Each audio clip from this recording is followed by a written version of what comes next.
So my name is Akshai Varde. Vardenchi is the name of my company. Because I'm Maharashtrian, I chose Vardenchi, which means made by a Varden. That's how the name of the company came about. I'm going to speak about the art of engineering. Now you're wondering what the art of engineering really means. Is it the state of the art engineering? Is it how art is engineered? So if we break up two words into this phrase, we're looking at art and we're looking at engineering. Now let's address these two and see what we get. So engineering, it's the branch of science and technology concerned with the design, building, and use of engines, machines, and structures. This is the Oxford definition of engineering. Today, I think with nanotechnology and with automation and self-driving cars, I think engineering has gone to another level. Art, the expression or application of human creative skill and imagination, typically in a visual form such as painting or sculpture, producing works to be appreciated primarily for their beauty or emotional power. So we understand what art is and we understand what engineering is, but where does this really come from? Where does art come from and where does engineering come from and how is it created? It is responsible for engineering. And that's the right side of the brain, which is responsible for the creative aspects, the art side of the brain, responsible for art. This is what a typical artist looks like. And this is what a typical engineer looks like. This is what you would think an artist would produce as a work of art. And this is what you would imagine an engineer's work to look like. There is some similarity in these two. So it leads us to think that an engineer and an artist could be similar in some ways. And to agree with me is late Steve Jobs. I think great artists and great engineers are similar in that they both have a desire to express themselves. So we're trying to compare an artist and an engineer and saying that there is some similarity between these two. Let me give you a little bit of background about my story so I bring some relevance to where we're going. When I was a young child in school, my mom, the artist, sent me for art class. She said, let's see if we can make an artist out of him. And when my human figures looked like Frankenstein, art went out of the window. When I was in college, I realized that mathematics wasn't my forte. So obviously, engineering didn't look like a promising future either. So regardless of what I did eventually study, I found my calling when I took art, which I had studied a little bit, and the engineering, which I did study a little bit in junior college through science in school. When I put these together, I found what my true calling in life was. What I created out of that was this motorcycle. Now this motorcycle is completely hand-built. Each part of this motorcycle is built by hand using processes that are used both for engineering as well as for art. Things like the exhaust pipe, things like the fuel tank, things like the headlamps, the handlebars, everything was actually built by hand. This is a fuel tank. The graphic work that is done on this fuel tank is done by using a boru, which is a conventional brush, and using ink. And it's hand calligraphed to give this art form, and it was coated for preserving. This is another motorcycle that we created. What I'd like to highlight is you can't really tell where the art ends and the engineering starts. And so we use an equal amount of art and an equal amount of engineering to create these products.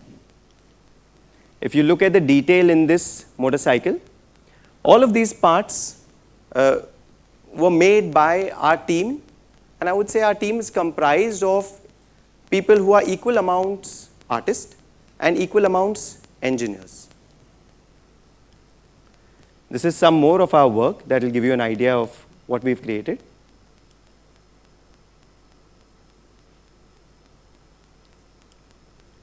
So it wasn't easy to be able to combine these two things together to create this.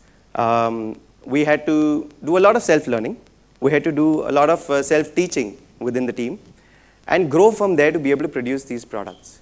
I'm going to play a short video which will show you where we started and how this actually came about. If we can play though.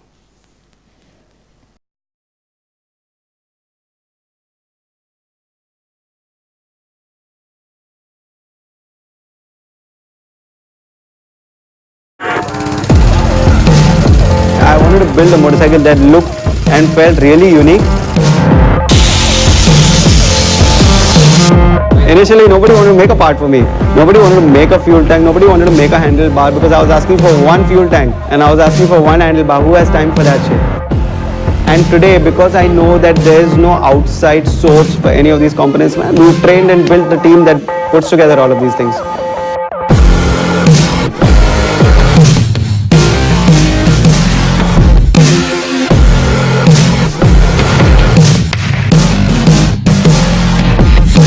The experience of being on a motorcycle, out there makes you one with the bike and the road and everything around you. You don't know how to do things right till you fail the first time. You don't know success till you see it with your entire team.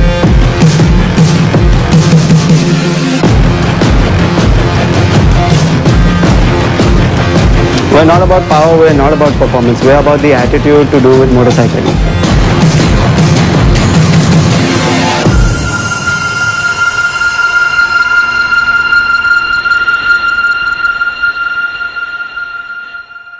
So, art without engineering is dreaming, and engineering without art is calculating. So you need both of these to be able to have a successful product. Now, I'm going to show you a couple of products, and we're going to try and figure out whether it's art or whether it's engineering.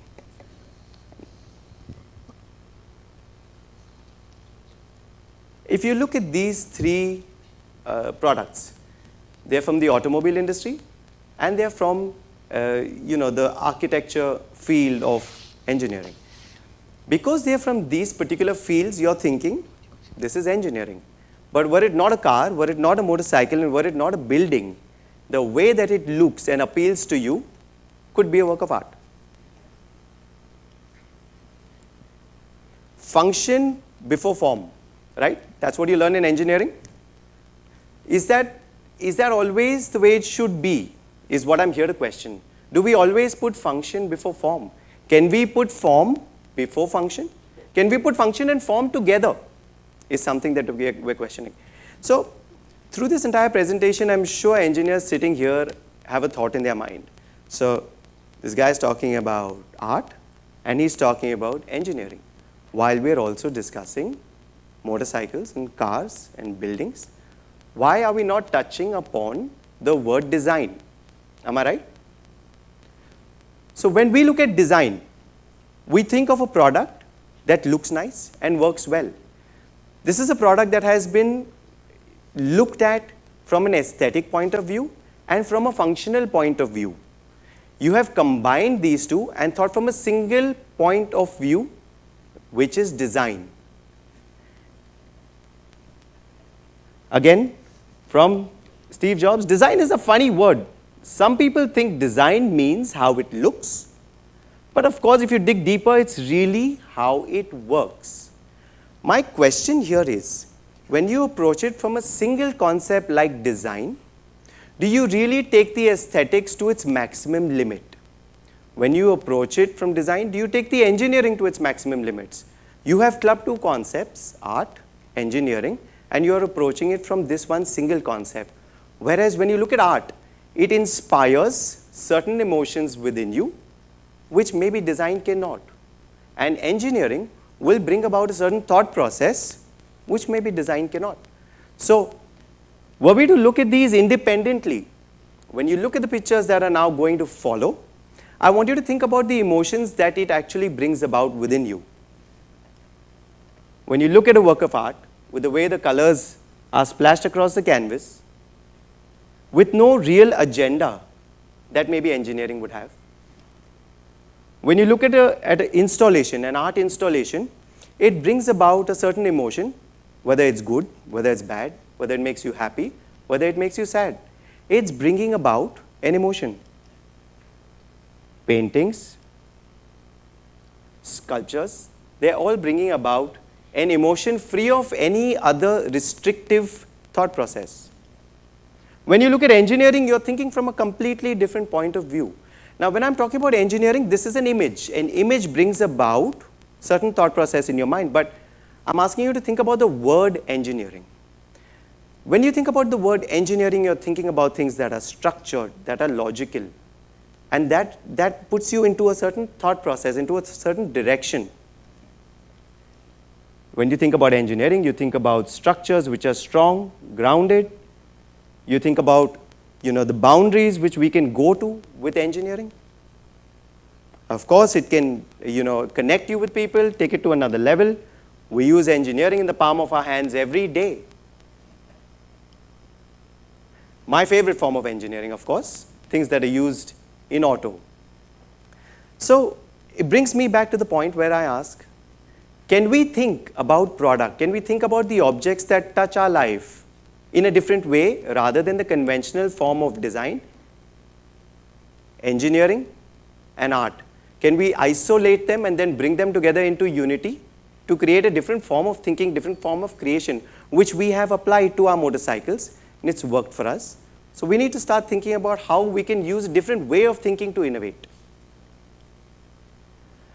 So Leonardo da Vinci combined art and science and aesthetics and engineering, and that kind of unity is needed once again. I agree. My question is to you. Thank you.